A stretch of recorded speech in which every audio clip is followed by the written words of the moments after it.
আসসালামু আলাইকুম, welcome to my another video. কেমন আছেন সবাই? যেহেতু সামনে কোরবানি, সেহেতু আজ আমি আপনাদের জন্য একটি স্পেশাল রোস্টের রেসিপি নিয়ে চলে এসেছি।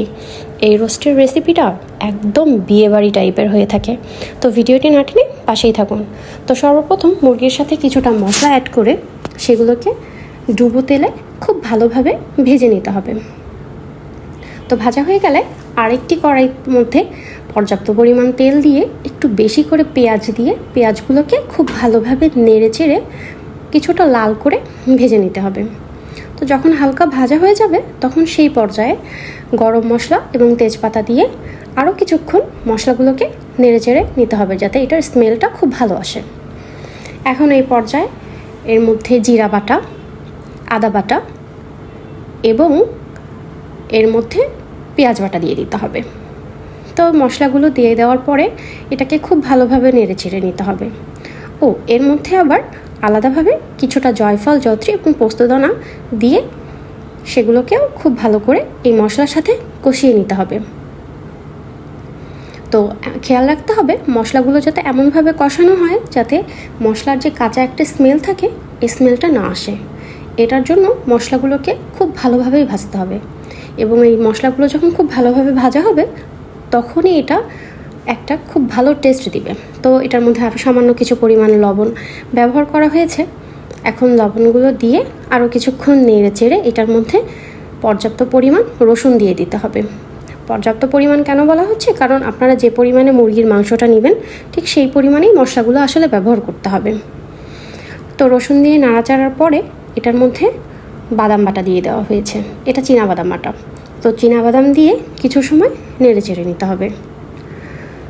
খুব ভালোভাবে বাদাম দিয়ে নাড়তে হবে, না হলে বাদামের যদি গন্ধটা থেকে যায় তাহলে কিন্তু রোস্টটা খেতে ভালো লাগবে না।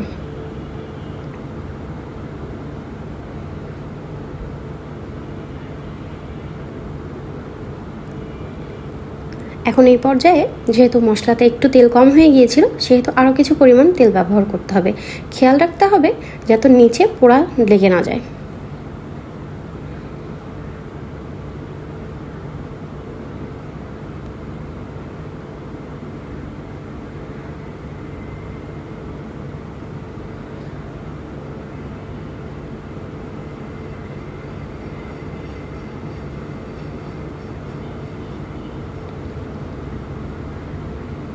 এখন এই পর্যায়ে এর মধ্যে আরও কিছু পরিমাণ কাজু আর কাঠবাদাম বাটা দিয়ে দেওয়া হয়েছে। এখন সবগুলো মশলাকে একত্রে খুব ভালোভাবে কষাই করে নিতে হবে। খুব ভালোভাবে মানে খুবই ভালোভাবে, যাতে একদম মশলাটা ভাজা ভাজা হয়ে যায়। তো এখন এই পর্যায়ে এর মধ্যে 1 প্যাকেট রোস্টের মশলা ব্যবহার করা হয়েছে। এখন রোস্টের মশলাটা দেওয়ার পরে একই প্রসেসে এটাকে আরও কিছু সময় নেড়ে চেড়ে নিতে হবে। তো এখন এই পর্যায়ে এর মধ্যে কিছুটা টক দই দিয়ে দেওয়া হয়েছে। তো টক দই দেওয়ার পরে যখন তেল ছেড়ে দিবে তখন এর মধ্যে পানি ব্যবহার করা হয়েছে। পর্যাপ্ত পরিমাণ পানি, যতটুকু পানি আপনাদের মনে হবে যে এতটুকু পানি দরকার ঠিক ততটুকু পরিমাণ পানি আপনারা ব্যবহার করবেন। তো এখানে পাতিলটা আমার ছোট হয়ে গিয়েছিল, তো এই জন্য এই পাতিল থেকে অন্য একটা পাতিলে শিফট করা হয়েছে। তো এখন একে একে যে চিকেনগুলো ভেজে রাখা হয়েছিল সবগুলো চিকেন একসাথে পাতিলের ভিতরে দিয়ে দিচ্ছি।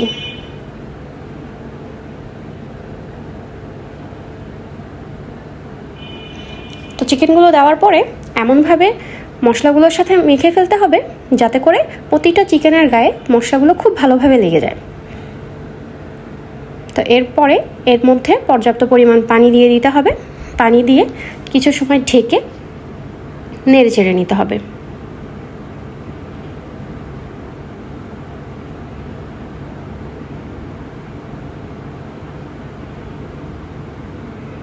এখন এই পর্যায়ে এর মধ্যে সামান্য কিছু পরিমাণ চিনি ব্যবহার করতে হবে।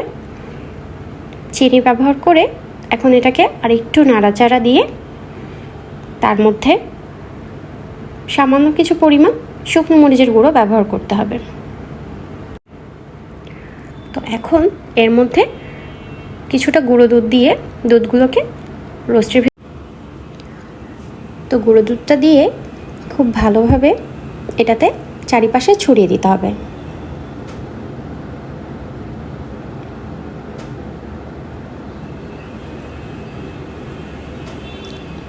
এখন এই পর্যায়ে এর মধ্যে কিছুটা মিষ্টি দই ব্যবহার করা হচ্ছে।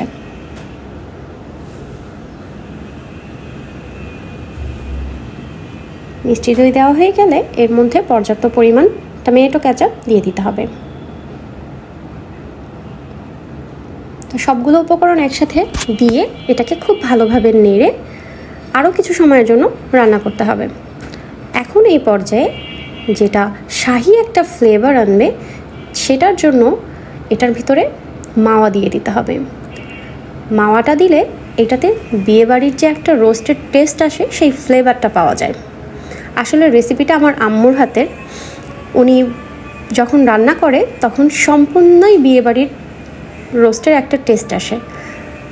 তো মাওয়াটা যদি না থাকে সেই ক্ষেত্রে আপনারা স্কিপ করতে পারেন, কিন্তু দিলে এটার খুবই ভালো একটা ফ্লেভার পাওয়া যায়। তো মাওয়া দিয়ে আরও কিছু সময়ের জন্য ঢেকে এটাকে রান্না করে তারপর এর মধ্যে কিছুটা ঘি অ্যাড করে দিতে হবে। ঘিটা স্কিপ না করাটাই ভালো, ঘিটা দিলে খুব ভালো একটা ফ্লেভার আসে। তো এই তো কমপ্লিট হয়ে গেল আমাদের রান্না। তো ভিডিওটি ভালো লেগে থাকলে লাইক, কমেন্টস এবং শেয়ার করে পাশেই থাকবেন। আল্লাহ হাফেজ।